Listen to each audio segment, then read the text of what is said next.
وآلہ وسلم کی حدیث مبارکہ، اللہ کے نبی موسم سرما کے اندر باہر نکلتے ہیں۔ حضرت ابو ذر رضی اللہ تعالی عنہ بیان کرتے ہیں موسم سرما تھا، درختوں کے پتے گر رہے تھے، کملی والے نے ایک ٹہنی کو پکڑ کے زور سے ہلایا، اب چھڑی کے ساتھ اس کے اوپر مارا، پتے گرنے شروع ہو گئے۔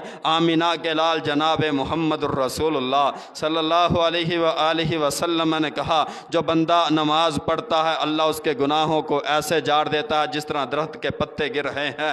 حضرت ابو ہریرہ بیان کرتے ہیں اللہ کے نبی نے کہا، کسی گھر کے آگے سے ایک نہر گزرتی ہو، وہ بندہ نہر میں دن میں 5 مرتبہ نہائے، کیا اس کے جسم پہ کوئی میل کچال باقی رہے گا؟ اللہ کے نبی 5 مرتبہ نہائے اور میل کچال، یہ کیسے سوال کر دیا؟ اس کے جسم پہ تو میل کچال کا نام و نشان نہیں رہے گا۔ کملی والے کی آنکھیں برس پڑیں، کہا میرے یارو، جو ایک دن میں 5 نمازیں پڑھے گا اللہ اس کے گناہوں کی میل کچال کو بھی دھو کے رکھ دے گا۔